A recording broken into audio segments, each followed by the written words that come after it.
প্রতিবারই কিছু না কিছু করতে হবে। আর কিছু করতে না পারলে আপনার বাড়িতে ছাড় পোকা ঢুকিয়ে দেবে, যাতে কুটুস কুটুস করে কামড়ায়।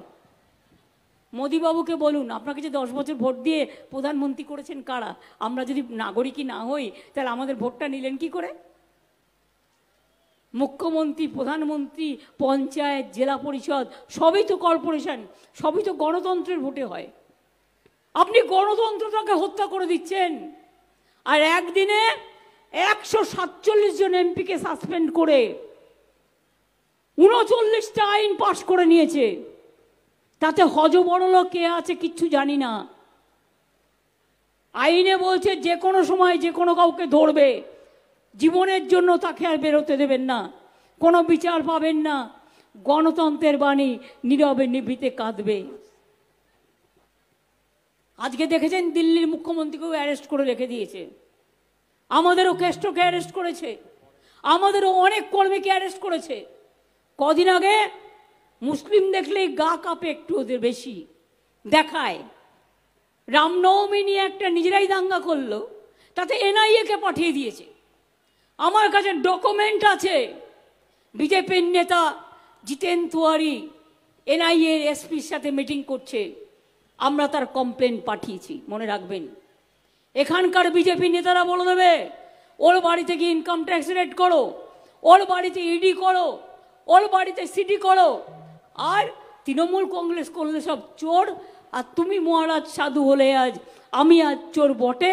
তোমার পকেট ভর্তি কালো টাকায়, তোমার সারা শরীর ঢেকে গেছে কালো টাকায়। মনে রাখবেন, ওয়াশিং মেশিনের নাম শুনেছেন তো? কাপড় কাচে আগে নির্মা দেখাতো, ওয়াশিং পাউডার নির্মা মাখলেই সাদা হয়ে যায়। একটা কালোকে আপনি ঢুকিয়ে দিন মেশিনে, সাদা হয়ে বেরিয়ে আসবে।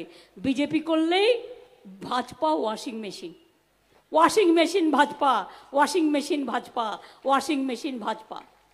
আর এদের সাথে জুটেছে সিপিএম, কংগ্রেস আর একটা মুসলিম পার্টি।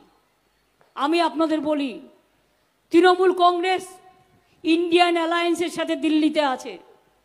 দিল্লিতে তৈরি করব আমরাই, বাংলায় পথ দেখাবে। কিন্তু এখানে আমাদের লড়াই করতে হচ্ছে সিপিএমের বিরুদ্ধে, কংগ্রেসের বিরুদ্ধে, বিজেপির বিরুদ্ধে। আর ওই নতুন গজিয়ে ওঠা বিজেপির সাকরেদ, ওই একটা মুসলিম পার্টি আছে তার সাথে। সুতরাং আপনারা দয়া করে ভোটটা ভাগ করবেন না। একটা ভোট অন্য পার্টিকে দেওয়া মানে বিজেপির হাতকে শক্তিশালী করা। আর বিজেপির হাত যদি শক্তিশালী হয়, আগামী দিন কেউ বাঁচবেন না, কারো ছেলে মেয়ে বাঁচবে না, কারো অধিকার রক্ষা হবে না, দেশটাকে অতল গহ্বরে নিয়ে যাবে। দেখলেন তো সৎপাল, মানে ভাগ্যের কি অদৃষ্ট পরিহাস। যিনি গভর্নর ছিলেন তখন জম্মু কাশ্মীরে, তিনি বলে দিলেন পুলওয়ামা ঘটনা তো আসলে পুলওয়ামা নয়, এত লোক জীবন দিল, আমরা সবাই শোক করলাম, আমরা দেশকে ভালোবাসি বলে। আর তারপরে গভর্নর বলে দিচ্ছে এটা তো সাজানো ঘটনা, বললেন বলে তার বাড়িতে গিয়ে আবার রেড করে এলো। প্রতিবারই কিছু না কিছু করতে হবে।